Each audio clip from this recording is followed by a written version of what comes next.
Hello again and welcome to Infinite Transcendence. Today I want to talk about the importance of money. This is Infinite Transcendence.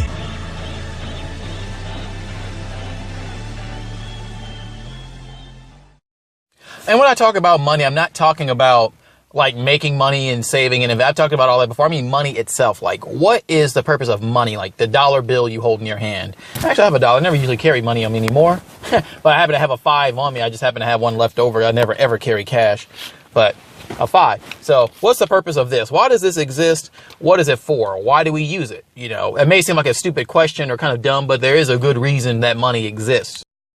So essentially what money is it in a long-term story short, it allows you to barter in a quicker way. Basically, you're bartering. When you want something, you trade something, you barter. You want something. Let's say I have a PSP. You know, here's a PSP. Look at it. It's pretty cool. I want a phone. I'm recording, or I want a navigation. So I have a navigation system here, or something like that. Or I want a watch. Here's a watch. You know, what would I do in the past? I find a person who has what I want, a watch. I give them what they want, a PSP, and they trade it. And if we both like what we're both getting, we're both happy. Simple, right? The problem comes in with it's called the double coincidence of wants. Let's say I have a PSP and this person and I want a watch. But let's say the person who wants a watch doesn't want a PSP. Let's say they want a new leather wallet or something. So what I got to do now is got to find a person who has a wallet who wants my PSP, give it to them, get the wallet, get the watch, or trade some other way. So basically it adds a lot of barriers and a lot of hassle when it comes to getting what you want. That's why it's called the double coincidence of wants. It slows down trade. It slows down the economy. It slows down how quickly people can get what they want and provide value in the economy. It also makes it slow when it comes to producing and consuming things. Who wants what? How much of something you should store? Things can happen. Things could expire. You know, it just adds a lot of hassle when it comes to trading and barter in general. What money does, or currency, then it is really currency, not money. It's a medium exchange that allows me to now, let's say I want your watch.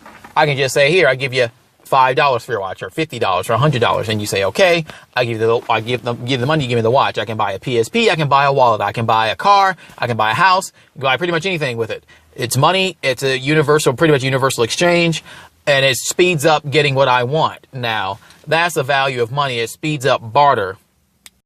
Now, the downside of having money, money is one of the best inventions we have. It basically creates the current economy. We use lots of things as money. Actually, this is more like a currency. It's more of like a form of fiat money. Fiat means authoritative decree. It's the government sets the interest rates, the prices of the dollar, the value of it. That's what we have now. Now, in terms of storing value of wealth, we've had gold. People have used salt in the past.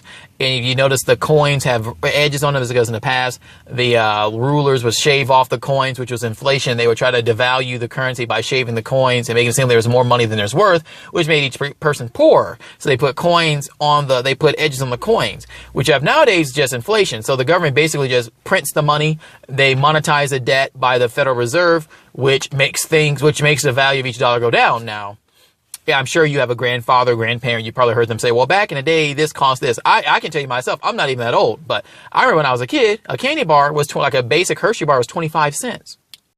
25 cents?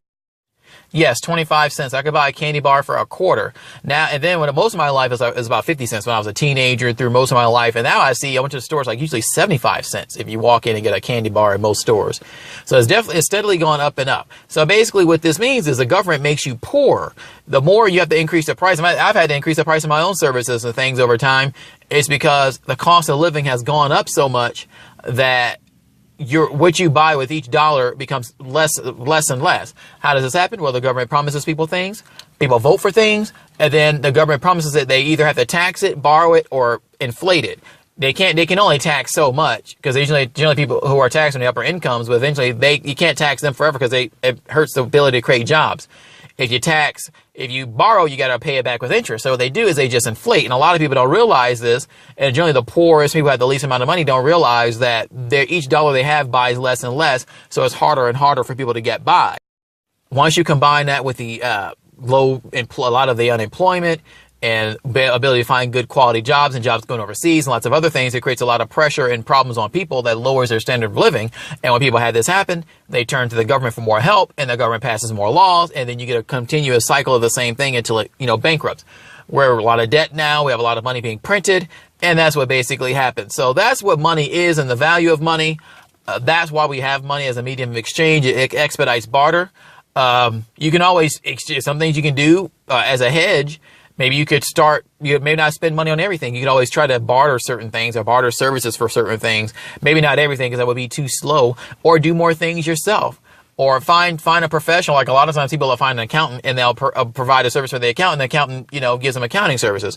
People do things like that because it's easy and the government can't really deal with it. The government can't track it and trace it as easily. And it's just, it's just more a simple way to get things done. I mean, you're bartering. It's good. It's a good thing. People barter on the internet. You can barter. I know on Craigslist they have some bartering, if I'm not mistaken. I think I've seen it before, but you can try things like that. See what happens. Certain communities have a lot of bartering, but money's good. There's nothing wrong with it. It's great to have. You just got to understand the game as it's played and make the most out of it. Most people don't. They just try to save or spend all of it. We have a debtor society, but most people don't manage their money at all. They just spend it, or some try to save it, but then it loses value. So you got to play the game to win the best you can. Like I always say, create your own unfair advantage. And let me know what you think about that. Do you understand what money's about? Do you have any questions, concerns, opinions to throw in? As always, let me know. Like, subscribe, and transcend infinitely. Keep watching and listening. See you next time and transcend infinitely.